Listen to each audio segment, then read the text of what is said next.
Hello, everybody. Thank you guys for joining us today to have this demonstration from our newest indexer integrated with both Emerald and Sapphire subquery. Today, joining us from the subquery team is BG. BG, would you like to make a brief introduction? Sure. Happy to be here. My name is BG. I'm one of the co-contributors to the subquery network. Yeah, excited to be here. Excited to be giving a practical example. How can our index be configured to be used with Ocean? Yeah, absolutely. And then for everyone who doesn't know, I'm Will. I'm the ecosystem growth manager here at Oasis Protocol. Just a brief overview of Oasis. We're the first ever, or Oasis Sapphire is the first ever confidential EVM. So it's the first network that supports building smart contracts that can have like confidential state coded entirely in Solidity. This is useful, I think, in all aspects of crypto or Web3. For example, we have our IX, which is our the first ever confidential DEX supporting cross-chain confidential swaps going live in a few days. We also have an NFTB, an NFT marketplace that will support the first ever like sealed bid auctions. So auctions where instead of like this eBay style mechanism where everyone can see, what you bid and then sort of try to outbid you at the last second, up in the gas fees and things like that. You can actually have auctions where you hide what your intent to bid is and things like that. So these are just some of the use cases that are going live on Oasis Sapphire soon. And I think, as we want to build these more sophisticated applications that offer greater user experiences, having all the developer tools to make these experiences, have these increased user experiences is going to be essential to growing the network, and that's why we're really excited to have a great indexer integrated like a subquery. BG, would you maybe want to give like a brief overview of subquery before we get into the presentation? Sure. So subquery is an indexer. Indexer is something. If you don't know what indexer is, indexer just is just a proxy. So I could probably give a simple example. So any wallet that you've been using was probably having was probably displaying the transactions that you've previously been doing. And in order for a wallet to show all those transactions will have to be fetched in the first place. And unfortunately, it wouldn't be possible. It isn't possible for most of blockchains to directly, return you the list of your all past transactions from a single query to a node, just because it would be a really hard computation for blockchain to do it, and that way we would have very expensive blockchains.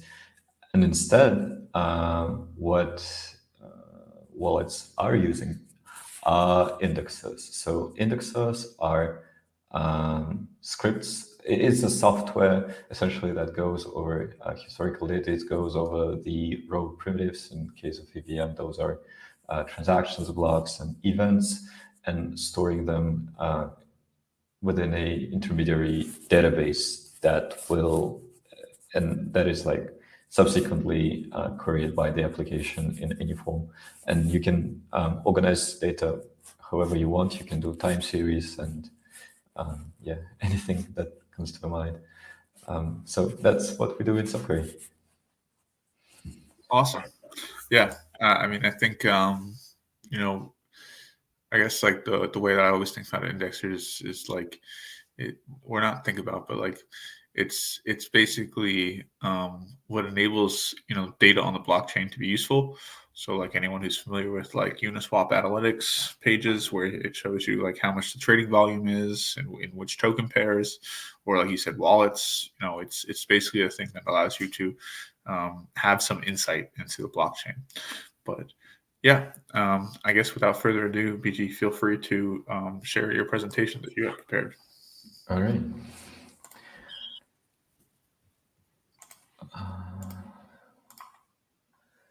Just a second, please.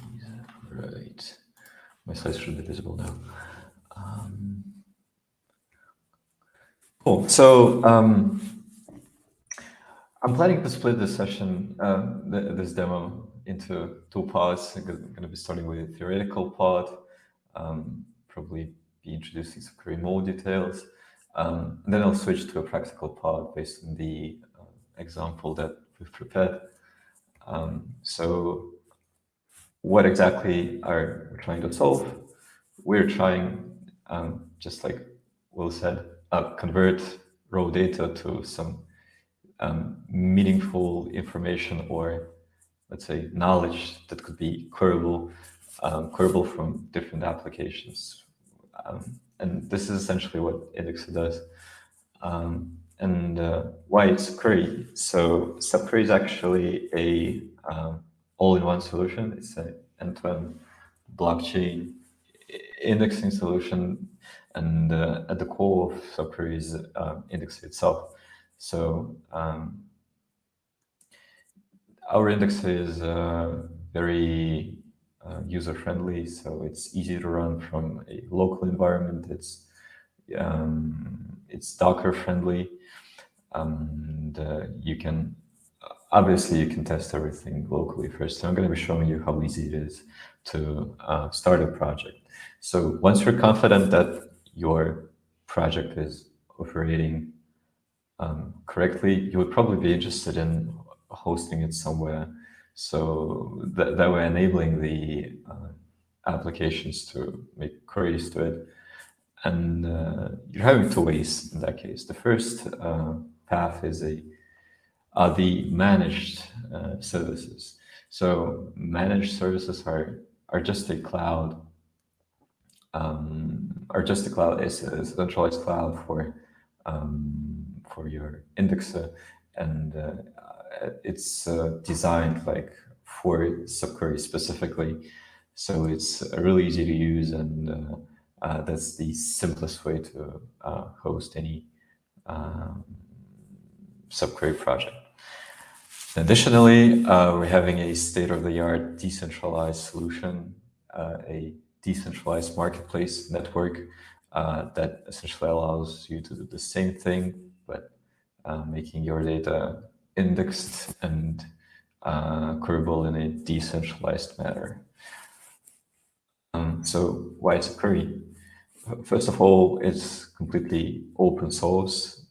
Even the requirements grooming is happening in GitHub, so so you can check any details or propose the improvements and participate in development. It's really easy to use. Just like I said, every project is Docker friendly, and you only need one command to start your project and start the indexing.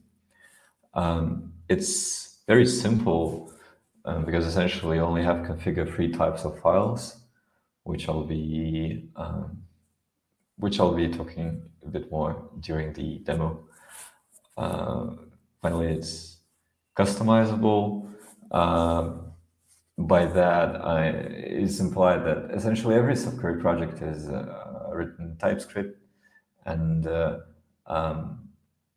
having such a feature-rich language be in the core of the project make it really customizable and third-party API friendly, if you will, because from your indexer project you can actually query also any off-chain data. So I know, for instance, you may be querying some APIs of CoinGecko if you're trying to do some price predictions, and combine this data with something that you're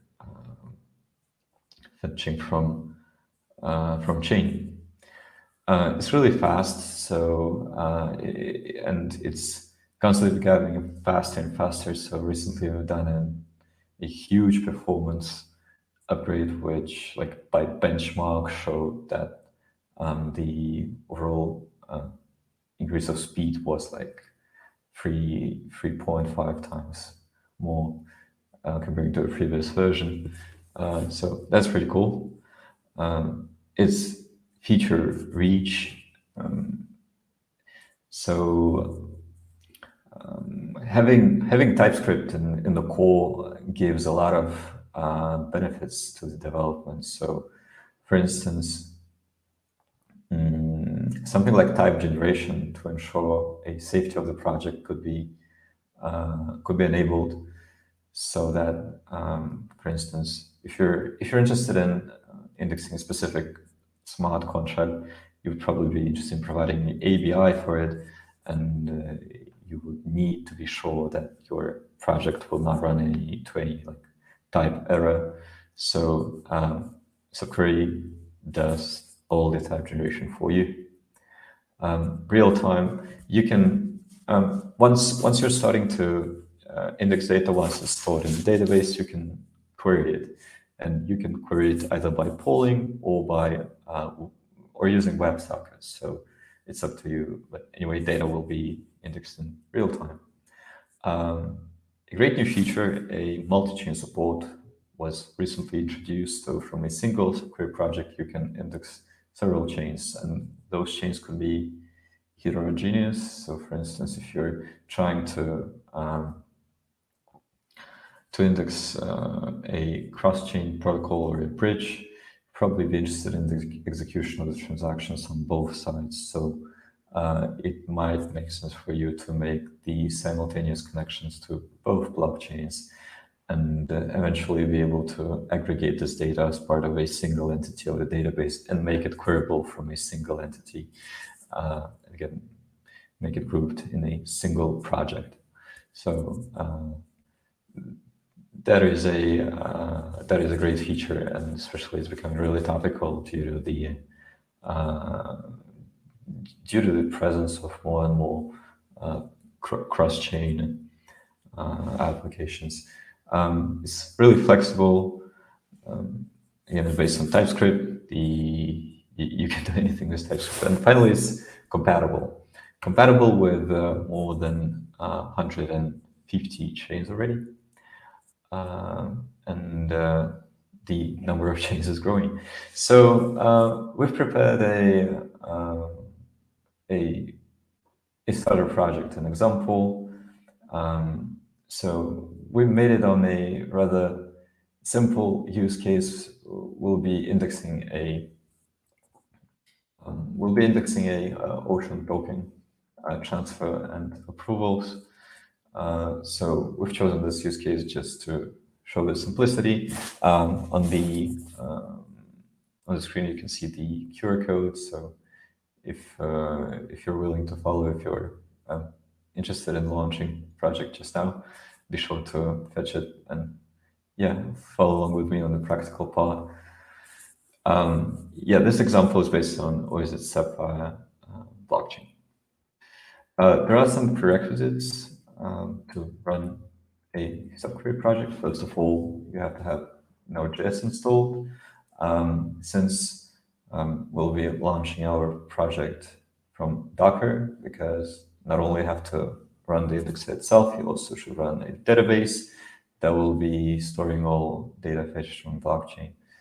And also a subquery CLI. Subquery CLI needed for type generation and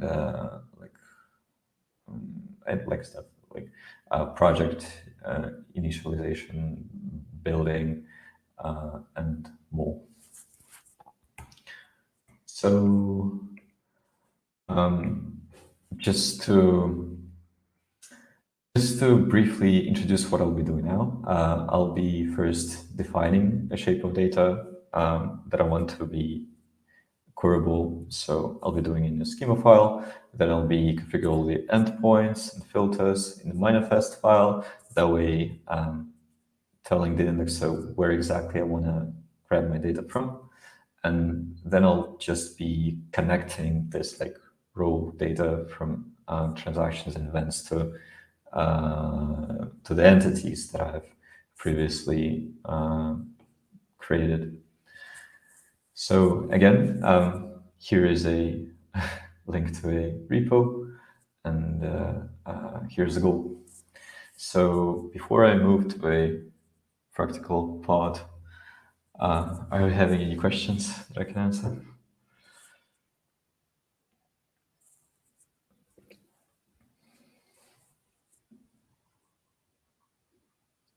All right.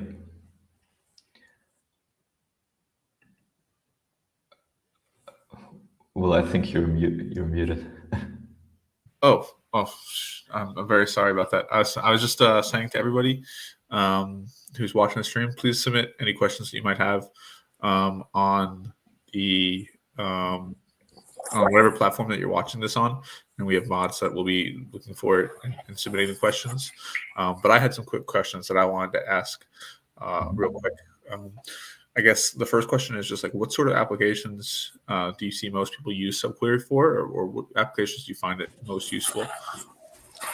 Well, it could be anything. It could be any DApp, it could be any analytical dashboard. So yeah, you can even build your own explorer on top of the indexes. So yeah, the imagination's the limit.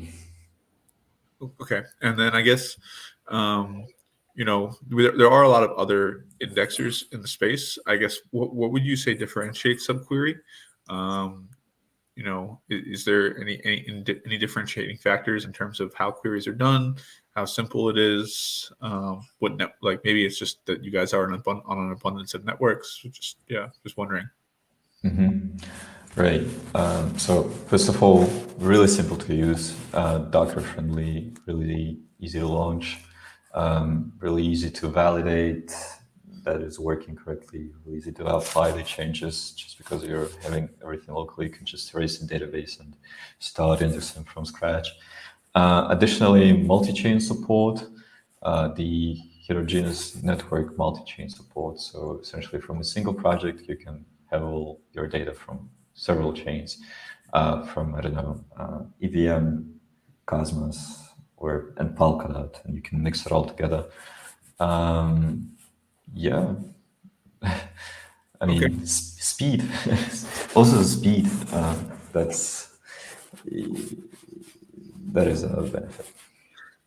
Yeah, and always people want like low latency when it comes to indexers and queries and these types of things. And in terms of multi-chain support, yeah, that's I think amazing, especially when you look at like what we're trying to do at Oasis. Um, Maybe just a brief overview of that from my side, but so Oasis is very focused on what we call the Oasis privacy layer, or Opal. It is sort of this ability to be a privacy layer for any EVM, and honestly can be extended to Polkadot and Cosmos as well. And the way that basically it works is that people can offload their confidential needs to something like Oasis Sapphire. So I normally explain this through like the example of gaming, but you can imagine having a role-playing game or something like that on Polygon, right? And role-playing games on Polygon right now, or role-playing games traditionally in like Web2 and traditional world often have like quests, riddles, puzzles, these types of things. But if you try to put that on-chain on like something like Polygon, you'd be able to also see the answer on-chain to this quest, riddle, puzzle. And so, right now you have to take that off-chain. With the Oasis privacy layer, what you could essentially do is keep your entire game on Polygon and just put the real smart contract on Oasis Sapphire. And the sort of flow can look something like, while you're playing the game, eventually you get to the point where you have to solve a riddle. MetaMask would automatically switch over. You'd submit your confidential submission to the riddle on Oasis Sapphire. And then smart contract on Sapphire, if correct, would send a message back over to Polygon and say, hey, they got the riddle correct. Unlock their NFT reward, or unlocked, give them the experience that they should earn on chain for doing this correctly. And so, there obviously are use cases where you might want to index both Polygon and Oasis, or both Ethereum and Oasis, for these types of privacy layer use cases. For anyone who's interested in what that looks like, we have blog posts and a lot of content around it. So just give it a search on our website. I think we have an official Opal page as well. But I just wanted to highlight that as like one of the reasons why multi-chain support for an indexer is great. Even Illuminex, who's launched right now, is focusing on cross-chain confidential swaps.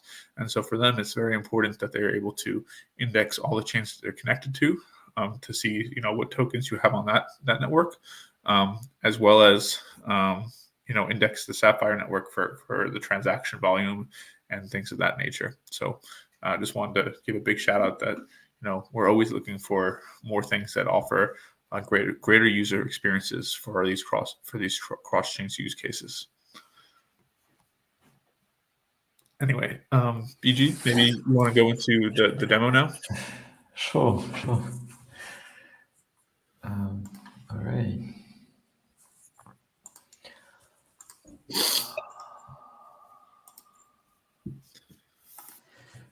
Right. My MCDS code should be open now.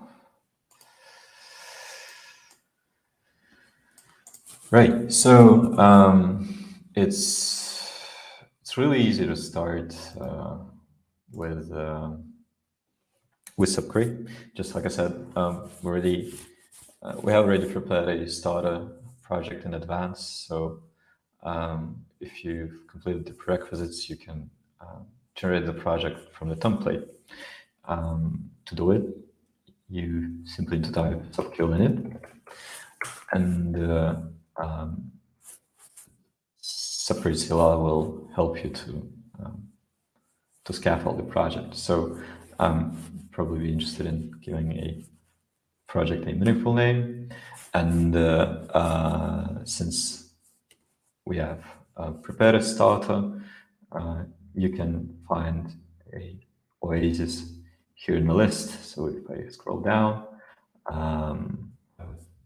here, so it will take some time to fetch it, and since I've already completed it, I won't be pressing my enter button. But anyway, if you follow along, you should have fetched a project that looks something like this. So let's start to configure it. Yeah, just like I previously mentioned, there are 3 types of files that you would need to configure, starting with a schema GraphQL. So schema GraphQL enables you to configure the entities and their properties, and if needed, make those entities interconnected so that you can query the relationships between those entities as well. In our case, we'll be making 2 entities queryable. Those are transfer and approval. Those are not interconnected in our case. But anyway, it would be possible. If you're interested in connecting them, just check out our documentation. We're having a really good part about the entities interconnectivity. That's about the GraphQL schema. The second types of files are manifest files. So in our case, it's under project.typescript. Here we are telling the indexer what exactly and how exactly we would like to query. So just let me actually go through the configuration. So here we're indicating the chain ID that we want to be querying data from. We're indicating the list of available endpoints. So here I've just found the publicly available nodes, but obviously you can use your private node. But yeah, be sure that your node is not pruned if you're willing to fetch data from the older blocks. So it shouldn't be pruned, obviously. In the data sources object, we are indicating a block that we want to be starting and indexing from. So in other case, this is this block. It was picked randomly, and it will be a start block. So the indexer won't be indexing the blocks that are below that. Also, we'll be giving we'll be filtering filtering the contracts that we want to be fetching data from. So in our case, there will be this specific smart contract. There will be a Ocean token smart contract. It's a ERC20 type smart contract, and for that specific case, we'll be generating the types with our CLI. So if you could see, I'm having the ERC20 ABI code copied here. So all the types, the TypeScript code types will be generated out of this file. And finally, we're just telling Indexer what exactly you want to fetch from blockchain in the first place. So we're having two handlers. We'll be fetching two things. We'll be fetching the transactions and an event. We'll be fetching only an approved transaction, and the approved transaction would be then passed as an argument to a handle transaction function that I'll be showing a little bit later. And as a second handler, we'll be handling the events. In our case, it'll be only the transfer events, and those events will be passed as the arguments to a handle lock. So those handle lock and handle transactions are handlers, and handlers are the third type of the files that we should configure. So, and here are they. Those are TypeScript files, and as I said, they are accepting the arguments as part of their structure. So in case of a handle lock, they're accepting a transfer log, which is of type transfer log, which is automatically generated from the provided ERC20 ABI. So just to go over the example, here we fetch this log. We're asking Indexer to print the info, and then we're populating a transfer entity with another row. So in a database, for every lock, we'll be creating a new row. So here is how we populate it. As an ID, we're just putting a transaction hash. As a block height, we're telling we're just taking a block number as a two property. We're just taking two property from the log arguments, and same goes for the other properties. And then we simply save it. As you can see, it's asynchronous code. So that's another huge performance booster to subquery. And yeah, just when it's saved, it is queryable from an interface. So I'll be running a project now. And in order for you to do it in the quickest way, I recommend you running a yarn dev script, which is essentially a combination of three sub commands, which is a codegen, build, and Docker compose run. So codegen is for type generation, for as well as file generation. build is to build a project, build your TypeScript code, and finally we use Docker Compose to run the projects, because again, it's not only the indexed TypeScript based project that we should run, but also the database. We'll be using Postgres in our case, and GraphQL. So if I just type yarn dev, fingers crossed, it is successfully running.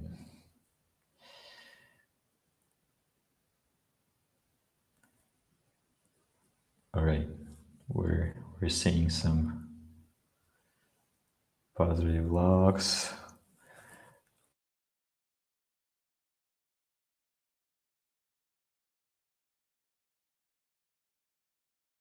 I've configured it to be 1 by 1 just so that we don't overload the public nodes. And they are, so if we're seeing these logs, that means that the project is working and we can query data. As you can also see, we're having some logs that we've been telling an index to print during the handling. So if I just switch to a GraphQL interface, which would be automatically deployed on port 3000, I'll be able to query data query the entities that I've previously manifested in the schema file. So, and as you can see, we're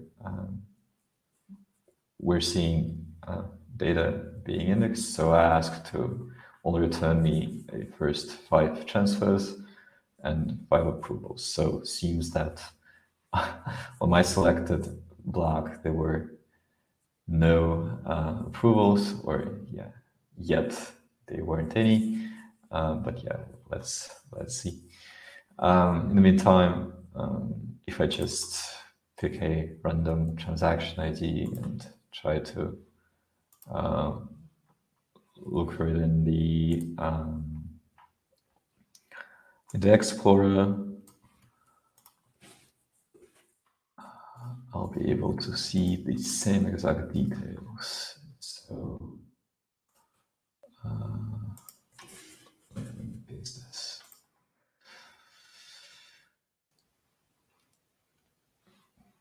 So as you can see, transaction ends with CBB. That's the same exact hash that we've indexed. It was on the block 097. And here we see all the transfers and all the information for the transfers. Yeah, that's a really simple example of what can be indexed. Obviously, you can also do some under the hood aggregations, so that touching upon a previous thing that we've been talking about. So if you're building an analytical dashboard, you would probably be interested in time series, for instance. I don't know, an amount of unique users grouped by a certain period of time. So this is something that's not fetchable directly from the node. So you'll have to manually get those transactions, get the distinct users that have been executing the transactions within a certain period of time, and then aggregate data for that period of time. So, and yeah, the indexes are the best use case for that. So, yeah, essentially, we've did only 3 simple steps. It's those steps will be the same for every project that you're trying to build, regardless of the complexity. Um, and After that, you can enhance it in any form that you like. You can add more aggregations. You can plug the multi-chain features so that from the same project, from using the same database, you're also populating it with data from the other blockchains and host it. So when it comes to actually deploying your index, again, you're having several options. You can host it on your cloud, probably running it from Docker. You can use the Subquery managed services, which is a easy to use cloud solution for Subquery. And you can use a Subquery network, a decentralized solution. So I really encourage you to check it out on our website. It's state of the art, and yeah, it's really sophisticated solutions, having like its own set of factors like indexer, consumer, architect, delegator, and more and more. So we'll need another workshop to cover this topic. But I really encourage you to take a look at it. And yeah, if you need more info, everything available in our academy. There are plenty of step-by-step guides that will help you to build, and that are giving more detailed explanation of the configuration of and the things that I've been talking about. So thanks a lot. Are we having any questions? Yeah, thank you so much, BG, for that demo. Just letting everyone in the audience know. I know sometimes it's difficult to follow along in real time while you're with these demos, but we'll be posting this on YouTube later, so you can always rewatch this stream and follow along at your own speed later. We did get one question from the community. Since Oasis is working with confidential EVMs and smart privacy, user data privacy is implemented. So how would it be possible to index that data? I can give a little bit of an overview here, but basically, Oasis Oasis Sapphire is able to allow developers and users to sort of pick where on the spectrum confidentiality is implemented. So dApps can be entirely confidential, they can be entirely transparent, or they can be anywhere sort of on the spectrum in between. So obviously any transparent or public data that might be useful for indexing, that'll be possible. And the way that and also like things like event logs and really almost all queries other than like ETH call, which needs access to private data, will be accessible. And to sort of highlight that, we have Ocean Protocol, which the token was just indexed in that demo. Ocean is running their protocol called Predictor on Oasis. For that, they need to create prediction models where the data in the prediction model is kept confidential. The computation of that data is kept confidential, and then the results of that computation are only released to specific users who are subscribed to specific data models. So all of that is kept confidential on Oasis, but at the same time, it's public what the sort of success record of a current model is, what the rewards for that model are, how many people are staked in that model, and how much Ocean payout has been done. This is how Ocean has been like tweeting the analytics of their page. And so in this way, you can sort of see that it's both useful to have that confidential data, but there are aspects of it that need to be transparent in order for it to be useful and offer like good user experiences and have sophistication of what we would expect in the traditional world. And that's one of the things I think is great about Oasis, and indexers are certainly part of that, is that we're really offering greater user experiences that offer also more sophistication and what can be done with smart contracts that compares with their traditional and Web2 counterparts. I don't know, maybe BG, you have more to add to that, but I just wanted to go through that. Yeah, thanks for the overview, Will. Yeah, I'm not really entirely familiar with architecture, but I assume that private key takes part during the deciphering of data that is being confidential, right? So basically, we have a key manager. Yeah, so it allows certain people to access. Basically, the key manager will query whether you're supposed to have access to a private key for some data, and then if you are supposed to have access, the key manager will distribute it to you for a brief period of time, or I guess it depends on how it is coded. But it can be a brief period of time, or it could be a longer period of time. All right. Then, I mean, obviously, a subquery project wouldn't be deciphering your data on the go. So, under the hood, it will still be indexed in the encrypted form. But like once it's fetched, using a key manager, using your private key, you'll be able to decode data. So, yeah, I mean, indexes can work with privacy protocol as well. Yeah, absolutely. And yeah, like I said, there is a product called Luminex, and you can sort of test that out in real time, where basically you can't see your data, and then you submit a signed query, and then you can see your own data.